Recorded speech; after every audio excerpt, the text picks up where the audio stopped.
Hey everybody, welcome to Fintech Insider OnAir episode 19 now. Man, we've been doing this for 19 weeks straight. Like, I can't believe that we actually managed to put that together. Thank you so much for everybody who joined us last week. We had a really, really great guest on, Andy Smith over at Clearbank, the CTO over there, talking about all of the next generation technology that's coming through, and actually down at that infrastructure level, actually how can big organizations fundamentally change their destiny? Because, you know, big legacy technology is always a difficult thing for these guys to deal with. So if you missed that and want to catch it, head over to my Twitter or head over to the 11FS YouTube channel, and you can catch up on all of the other 18 episodes that we've done with this. Given the fact that myself and Zoe and Seb and a bunch of the other team are over here in the beautiful sunny New York this week, it felt appropriate to talk about kind of what's happening in the sort of US, right? And then given we have Mr. Sam Maule over here, then it felt like the very appropriate time just to sit and chat with you, dude. Have a good America conversation. Exactly, yeah. It has been a beautiful week, though. It has. I mean, being an Englishman, I'm not used to this amount of sunshine, I'm not going to lie. So it's basically been like sweating from one big building to another. But other than that, it's been nice. But we've met some crazy smart people this week, right? Yeah, by the first day in 2 hours, I don't know what you call that, day 0.25. Yeah. We had already met and done keynotes you did a keynote at IBM. Which was great. Met with Reuters. You did an interview on Sirius FM. I know, radio. Who knew? Radio's back, everybody. Who knew that? Absolutely. I mean, what most people would kill for to do in a month, we did in literally about a 4-hour span. Yeah, and it's been great catching up with some old friends as well. You know, we're sat right now in Citibank's a beautiful office. So very thankful to Alex Sion, who's lent us this room with this view. But catching up with Bo Hartman over in Goldman Sachs, who's doing an amazing job with everything there at Marcus. So we've had a really fun week. And it's only Wednesday, right? Yeah. Actually, so behind us, for those of you that don't know New York or Manhattan that well, that's Jersey behind us. And literally, we were over there yesterday. Yeah. With the meeting with Chase, with Sonia at Chase. And Sonia, you've got a great surname and last name that I'm not even going to try to pronounce. I mean, but you're a killer. She Loved was. her. Had a meeting yesterday with the VC at the company that so Joe Medved over at Liera Hippo. Which just to start all these meetings off with one like that, where you walk out and you're literally like, dude, high five.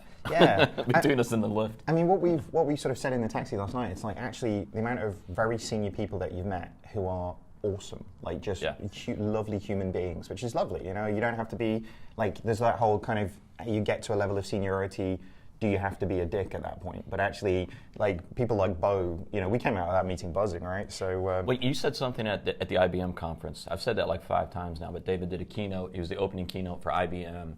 In a room full of suits. Well, I've never sounded more British. No, you like did. It was bizarre. Like suddenly you go into the US and like this British accent suddenly starts getting very sort of Queen's English. It's quite bizarre. His IQ level just kept going up every time he spoke. No, I sounded smart. I'm not smart. Yeah, that's the thing. What I like though, one, it's seeing the 1% finished talk that we've done so many times keep getting revamped and better and better. Yeah. So to Simone and Liad and the team back there, I'm jealous. Yeah. And Zoe already promised me a copy of that deck. But when you were talking, you said something that resonated with me, was you looked at the room and you said, we deal with bankers all the time. There are really smart people within the bank. It's something that within the fintech community, it's real easy to trash bankers, you know, and we're both ex-bankers, so let's, you know, I've done that on occasion. But like yesterday with Bo Hartman at Goldman, so you're talking about Marcus at Goldman Sachs. Walking out of there, you felt like you had just met with, you know, Johnny Ive.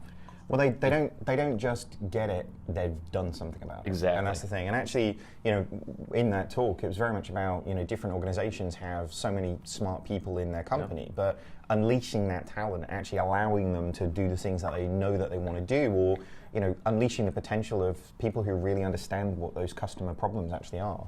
And this is the challenge, right? I honestly think it kind of comes down to it's not really a technological or a regulatory problem. It's a problem in culture, and actually having a culture that allows your people to fix the problems that they're passionate about fixing, you win. And I love how you summed up the talk, which was executing, getting shit done, which we've said now since day one, but actually being able to execute against ideas, that is it's priceless. It's just almost incredibly never happens within this industry. I mean, execution is everything, right? That'd make a good logo. I know, it's not just a fancy T-shirt slogan that you can buy at the 11FS shop. I'm just saying, right, let's get into it, because while we're here, it's really good to have a conversation around actually just what's happening in the US, because we've spoken to some great fintechs while we've been here, spoken to some really big banks who are doing some really exciting things, but America is very different, shall we say, in terms of the either the attitude to credit or the potential for savings. And I know we spoke a little bit before around, actually on last week's episode with Andy, about some of the statistics around cash. A few of those right now, it's like over 40% of Americans have less than $10,000 saved for when they retire, which is a pretty terrifying stat. The average household with revolving credit debt pays $904 in interest annually, which is kind of terrifying. We were talking, I think it was yesterday, with Anna Herrera at Reuters, and it's like people get hit with crazy overdraft fees. Things that in the UK we just wouldn't expect. It's the regulator has very much sort of stepped in, and people have moved away from those types of sort of punitive charges. But this is like a difficult place to try and save and sort of resist the urge to spend. What do you think? It's embedded in the culture here. We did an internal presentation. I called it America, which I still love the title, for the team back in London, because David mentioned it. We're building a bank here with a client. Have I mentioned that? I think I mentioned that. Yeah, so we'll mention that yet again. Stay tuned this fall. You're going to blow everybody's mind. But it's fun with the team working with them, because even just basic terminology can be different. When you say current account in the U.S., they look at you and they're like, "Is that electricity? We don't know what you're talking about, right?" Yeah. So a checking account.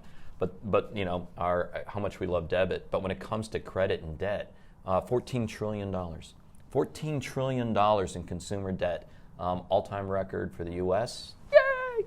We're really good at that. Student loan debt is at $1.06 trillion. Wow. In the U.S.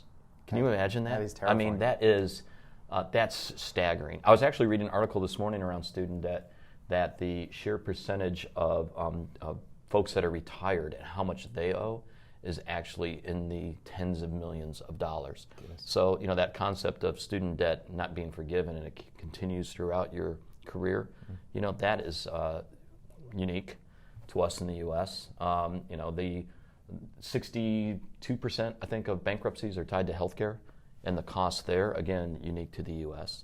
And then on top of that, we just don't save. Our savings rate is at the lowest it's been since the 60s. We used to be about, people would save somewhere between 15 to 18% of their income, which was really good back in the 60s. That plummeted, then the financial crash happened. We got all the way back up to 12%. We're back under 6%. That's just mind-boggling. So I guess from a societal perspective, what's kind of driving this? I don't want to say capitalism, because I'm a capitalist, but there is this thing in the U.S. of we're not very patient. And if you've noticed, we're in New York. It's absolutely hilarious. I picked that up. We're really just not a nation of savers, and that idea of keeping up with the Joneses, right? It's really culturally, that's a mindset issue. And what's funny though, when you look at the U.S., you look at the number of fintechs, you look at what banks are doing, this push on the education side, you hear it all the time, right? There are great products like Digit, like Acorns, that we hype up all the time on Pulse. Definitely check out Pulse. If you're anywhere in this industry, you should look at it. There are great tools out there. And I think we should give a shout out to the banks that do a great job. Capital One, I think, does a fantastic job with their app and the prompts that they do. Chime, we've talked about them a bunch, right? Really good product. There are plenty of them. Aspiration Bank. We'll actually be with the CEO of Aspiration Bank and founder in Atlanta next week, interviewing him, so stay tuned. There are great products out there. It's just not evenly distributed. It was that line about technology. We live in the future. It's just not evenly distributed. Yeah. That's a very fair comment here in the U.S. Yeah. Well, and it feels like actually, the spark that we've seen in other, in the UK, very much regulation has led the creation of competition. And arguably, this is kind of what we're seeing in Hong Kong, HKMA, the release of virtual licenses and the creation of more competition. Same with Singapore, what MAS are doing out that way. And actually, even, Australia is kind of getting to that point now. They had 5 big banks, running the whole place, and now they're sort of really allowing, the Zingers and the 86400s of the world to kind of come in and create kind of, new pups teaching the old dogs new tricks. But, here we've got, like the amount of TV adverts I've seen for Chime while I've been here, and that's like, what, 2 million, 3 million customers here. So there's kind of like the buds of change, but are there fintechs here really providing, major differentiation, or is it kind of just a slightly better looking version of the old stuff? Yeah, I think it's still the first case, but moving toward the latter, thank God. The U.S., it is interesting, so I do like that move we saw in the U.K. where the regulators came in and said we've got to balance this out, right? In the U.S., when it comes to competition, you have 4,700 banks, you've got another 7,000 credit unions. So in selecting who you're going to bank with, the options are endless, right? Yeah. And that's actually the lowest number since the Great Depression. Wow. So the number's going down, but still that's staggering, right? When you think about this, the sheer presence of financial institutions you can go with. And yet the majority of the deposits are held similar to like the UK with the big 4, big 6, right? They have pretty much the market sewn down, which I find fascinating. We talk about this all the time from an 11FS standpoint, what those mid-tier and community banks and credit unions could do, right? How do they compete? We're at Citi. I mean, look at this freaking view, right? I mean, this is unbelievable. And New York is unbelievable when it comes to financial services. We're at Goldman's headquarters just down the road last night. They do have more money than God. It's okay to say, right? We love you guys, and reach out if you'd like to do work with us. But the opportunity, those mid tiers, is tremendous because you can do this again. Back to David's pitch yesterday at IBM, small teams can accomplish so much now. The excuse of I have to have 100 billion and a team of 40,000 doesn't work anymore. Yeah, and that's the thing, like that culture of giving people permission to do something different. I can't remember, who was it saying to us this week? Somebody wrote a book about what's got us, it was Sonia, actually, JPM? Yeah. What's got us to here is not going to get us to where we need to go next. So, the idea of the amazing success that really big organizations have had, and actually really the tactics, the capability, the humans, quite frankly, in terms of the people who are actually making the decisions and making these happen, are not going to be the same types of things that are required in this new digital age. And actually a lot of the talk that I gave at IBM was about the difference between analog, digitized, and really what digital is going to be. And I say going to be because I actually don't think we've seen it. A truly digital bank has not been created yet. We talked a lot about with Bo yesterday about services. How is the difference between just creating analog utility products and the difference between the organizations that can actually create true services that have impact. And I think that's going to be the difference is actually if you're getting charged crazy amounts of dollars for going into an overdraft, well, that's not a service. The service would be stopping you going into that overdraft and stopping you having to pay that amount of money. And I think actually there's that, it's the model of do you pay per megabyte of data or do you have an unlimited plan? And actually, I'd probably feel more comfortable paying for an unlimited plan, especially when I'm streaming Periscope in America, just because it's going to cost a fortune, right? To be able to have that confidence and the comfort that actually the company I'm giving my money to is on my side. And I think this is the change that we're seeing is big banks, and fintechs are kind of coming from that side of the table where it's adversarial to being on your side and helping you save more or spend less or just understand banking better. The nice lady on the radio station this week, it was all about education. How do you educate people to just understand how to live their lives? Because nobody gives a damn about credit cards and current accounts and, checking accounts, Sam. Nobody cares about any of those types of things. They care about living their life. And actually, how do we, we love this stuff, but how do we just get all of this crap out of the way and allow people to just live better lives? It was interesting, again, at IBM when you were speaking. I keep coming back to that just because the room, this was some of IBM's biggest clients. So the president of U.S. News and World Report, which here in the U.S., everyone's like, I know who that is. And David was like, hey, how you doing? I would laugh because I'm like, dude, shake his hand a little bit harder. He was lovely. That was really nice. He was a lovely guy. But what I loved about it is one of the examples we always talk about are industries that were disrupted when it comes to digital, and it's real easy to go to media and news. But as David was talking about, the difference between digitized and digital, the CEO of this huge news organization that went digital a long time ago was sitting there, and he couldn't stop nodding. I thought he was going to give you like a amen, like his church. I mean, I got a big high five when I came off stage from him. It was. There you nice, go. yeah. Right. He loved that messaging. Right. That is sinking in, I think, more and more here. I think the difference from the U.S. to, say, Singapore, the U.K., or anywhere else on the regulatory side is you've seen our government. Just making sure you understand. Yeah. Not that y'all are much better, but if we're in the U.S., and I think if you ask the average person, if we're going to be reliant upon Washington or even at the local level, at the state level, to push this, it's not going to happen. It's going to be market-driven here, and I really do believe that. And that's why I love the entrance of like N26. We'll see Nicholas, I think, today or tomorrow, if I remember right. Monzo, Starling, Chime for what they've done, Aspiration. Are a lot of these going to fail here or not succeed? Of course. But just the fact that they're coming and trying is pushing players like Citi, like Goldman, to do it. And Goldman's killing it, by the way, in my opinion, when it comes to Marcus and the platform they built. Well, then that's the thing. Here we have seen, our whole, big part of how we believe people can change these things. If you can't break through those cultural barriers, actually the creation of something new, similar to what we did with Metal with NatWest, but Finn and Marcus and various different organizations in the US right now are deploying that strategy. It's moving away from just placing one big bet on a slow-moving, multi-billion-pound transformation, but actually spending 1% or 2% of that budget to go create a new thing, because actually that new thing might end up being the whole thing. And that's exciting, right? Because, seeing something like Finn or something like Marcus, particularly in the Marcus sense, actually seeing them really being given the potential to not just rethink what it is to create this isn't lipstick on a pig.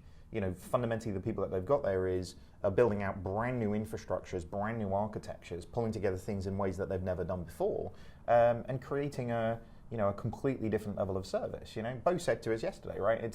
This is going from a big organization that was used to, end of day and a reconciliation to a 24/7, 365 business. And once you have that, actually running and performing and delivering a unit cost at the fraction of what the other organization was, you can just do amazing things. But it's just not the top 10 banks, though, right? I mean, it's easy to talk about Citi and Chase and Goldman and the money they spend. When you start getting down to what we would call super regionals in the U.S., like what Fifth Third has done, right? But what's interesting is like with Fifth Third, you could see this coming a little while ago. Fifth Third's a very large bank based out of Cincinnati, Ohio, so the Midwest of the U.S. But they started hiring talent from New York. So like Melissa Stevens, who actually used to work with Citi, went and moved to Cincinnati. Now, how they got her to go from New York to Cincinnati, I'm not knocking you, Cincinnati, okay, but I am. To move from New York to Cincinnati, where there is no shawarma. No shawarma. You can't eat shawarma in Cincinnati. The Avengers will not go there then. No? Yeah, good barbecue. But getting that talent to come there, and what Fifth Third has done from an investment standpoint when it comes to fintech, either acquiring companies or working with them and setting up incubators, they're a great case study. You can get even to smaller banks. So Kurt, president of a bank that's good friends of ours in Utah, TAB Bank, pure digital play, right? It's so funny when we see some of these savings rates that are being offered, and Kurt's like, hello, that's a transportation bank that was focused on trucking. That's doing incredible things. There's stuff happening in Austin. It's kind of funny because Bo was bragging about Boston yesterday as a tech scene, but there's companies like Kasasa, who are good friends of ours, who are offering up services for small community banks. So I think there's a lot going on. It's easy to trash the U.S. when it comes to fintech and all that, but there's actually a ton happening. Where I'm going to be fascinated is as it moves beyond fintech. So healthcare, retirement, right? So retirement technically is fintech, but it's an underserved market in the U.S. Massively. And it's going to be a massive issue in the U.S. We talked about savings. A stat that I gave the team in London about retirement, Vanguard, massive 401k provider over here, The average dollar amount in somebody 65 years old is $58,000 in the U.S. That's not even 1 year's salary. So is this just a ticking time bomb then? Yes. You know, the young are saving less and spending more. The older and the close to retirement have not got any savings and will not be able to pay for themselves. What's happening are the extremes are getting more extreme. Meaning the folks that have saved, the folks that have done well salary-wise, are doing better and better and better. You look at the Dow Jones, you look at the economy in the U.S., our unemployment rate, I think, is at 3.6. That's the lowest since 1969, right? As much as I can't stand President Trump, I'm allowed to do that, right? Sure. Good, it's our company. As much as I can't stand Trump, he does get some bragging rights for not screwing things up and continuing the trends we saw under Obama. Well, not screwing everything up. Well, let's put this, we're going to contain this, right? We're going to talk about the U.S. economy. Lots of arguments over future debt and how real all of this is bubble-wise. But yeah, I think the one thing that's happening more and more, and where fintech and banking can step in, is the extremes are happening, right? Yeah. More and more people, the middle class is disappearing. Yeah. So you have more and more folks where you have that ticking time bomb, and those that are doing well are doing even better. And I think, companies like SoFi, right? SoFi was based upon the idea of, I went to Stanford, I can afford these loans. Betterment saying, Joe Stein said this in interviews, I had to look and I had to pick, so I picked people at 100,000 and above. And I think that's a great model. How do we make the financial inclusion side of this and the lower end profitable enough for the business to work? Because in reality is it's a business, and businesses need to make money. I think that though is I remember what was the lady's name for the radio station? Karen. Yeah. I was trying to make this point. Did I mention I was on a radio station? How cool was that? Sirius FM urban station, and it was fantastic because I look as urban as you can get for some reason. Zoe had my face in there. Lady goes, "Do you want to talk?" I'm like, "No." I mean, you were from Detroit, right? Well, it was funny because I'm probably way more urban than you for sure. Yeah, I mean, I'm like a white English guy. This is great. Where'd you grow up? Yorkshire, and you can just see this blank look on this lady's face. I should have said Old York. Yeah, that would have been fun, right? Yeah. The idea that actually fintech can start addressing some of these things. If you've got an incredibly low operating cost, and actually you can come in, you can start solving the problems. Not this kind of generic aimed at nobody experience, but actually fundamentally with an operating cost that's super, super low and a really efficient opportunity to relate to very small sections of communities. A small section of a community in New York, there's going to be 400 more of those in various different places in the US, right? So even in the niches, you can find amazing opportunities in the fintech space if you have the technology, if you have the capability. And if I'm honest with you, fundamentally, the fact that Chime are now advertising on primetime TV, the fact that they've got marketing spend to really get into the psyche of the normal human beings walking around, So I guess, man, we could probably talk about this forever, but I know we've got something to go to now. So we're going to have to go and continue this adventure around New York. We've been here for 2 days. Feels like we've been here for about 10 weeks. And that's just the volume of meetings that we've had. So, well, it tells you how important New York is. It is definitely the financial center when it comes to the U.S. I mean, San Francisco gains it when you talk about Silicon Valley and tech as a whole. But when it comes to the concept of financial services, it's London, right? I mean, you see that when you walk around London. Absolutely. You definitely see that here in New York. I mean, it's not going to be long before we have that 11FS New York office going then, right? Indeed. All right, on that note, we really better get going because I know that's probably the call for the next meeting kind of coming through now. Sam, where can people find out a little bit more about you? Look me on Twitter, Sam Maule. Go to 11FS. I think that's the best place to start. Very good place to start. Because it's like opening up that big Christmas present. And you're like, it's the Xbox. I mean, it's like Pandora's box. Some of that stuff will sort of melt your face in there as well. In a good way. The Pandora's box was a good thing. We're the hope. We are. Oh. Leanne, can you draw that for us, please? I mean, it sounds very Star Wars. I'm down for this message. All right, on that note, you can find me on Twitter over at David Brear, which you probably know if you're watching this on Periscope. If you haven't caught some of those other episodes, head over to the 11FS YouTube channel, catch some more of those things. If you've got any comments or if you want us to bring on any particular guests back when we're back over in the UK, drop me an email over on david@11fs.com. All we've got for you to this week. Bye-bye.